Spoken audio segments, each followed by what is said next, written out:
Hello guys अनि आजको मेरो यो न्यू भ्लगमा सम्पूर्णजनालाई वेलकम छ है। अनि सबैजनाले भिडियो मन पराइदिनु होला अनि मन नपराए पनि कमेन्ट गरिदिनु होला।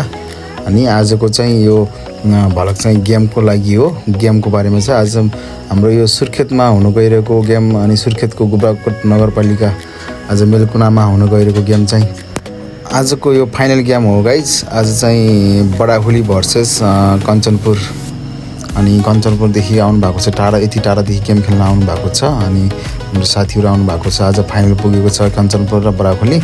अनि दर्शकबिनहरू नि आज यति राम्रो यति रमाइलो हेर्नुहोस्, यति धेरै हुनुहुन्छ। अनि आजको यो दर्शकबिनहरू त यस्तो थियो कि गाइज, अनि आज हेर्न पनि यति भिड थियो। अनि ठाउँ नभएर बस्ने ठाउँ नभएर गाइज हेर्नुहोस्, कोही माथितिर हुनुहुन्छ, पिपलको बुट्टातिर हुनुहुन्छ, अनि कोही चाहिँ यसरी उभिनु भएको छ, कोही कता हुनुहुन्छ। यति मन पराइदिनु भएको छ फुटबल प्रेमीहरूले सबैजनाले। अब केही छिनमा स्टार्ट हुन्छ होला हाम्रो यो गेम चाहिँ। अनि खेलाडी साथीहरू अनि सबैजना चाहिँ अब खेल मैदानमा छिरिसक्नु भएको छ। अनि हाम्रो एम्पायरदेखि लिएर अनि सबैजना खेलाडीहरू खेल मैदानमा छिरिसक्नु भएको छ। अब केही छिनमा हाम्रो गेम स्टार्ट हुन्छ होला। अनि सबैजनाले यो भिडियो चाहिँ अब टाढादेखि कोही हुनुहुन्छ भने हेरिदिनु होला। अनि कस्तो लाग्छ कमेन्ट पनि गरिदिनु होला गाइज। हेर्नुहोस् आजको दर्शकहरू हेर्नुहोस् गाइज, यति रमाइलो छ, यति राम्रो हेर्नुहोस्, यति मन पराइदिनु भएको छ फुटबल प्रेमीहरूले। हेर्नुहोस् यति रमाइलो, यति ठाउँ नभएर गाइज हेर्नु न यस्तो भिड छ आजको दर्शकहरू। आज फाइनल भएर होला गाइज। अनि गाइज आज कि डान्स पनि प्रोग्राम हुँदैछ, डान्स पनि भइरहेको छ।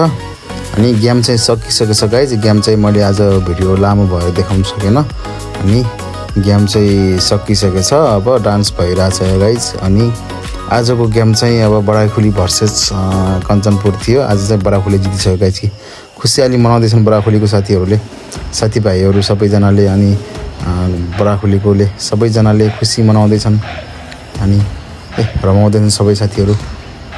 आज चाहिँ बडाखुली जित्यो गाइज। फाइनलमा चाहिँ हाम्रो मेलकुनामा हुन गइरहेको गेम चाहिँ आज बडाखुलीले जित हासिल गरिसकेको छ। अनि सबैजना खुसियाली मनाउँदै हुनुहुन्छ। अनि भिडियो कस्तो लाग्छ सबैजनाले माया गरिदिनु होला गाइज।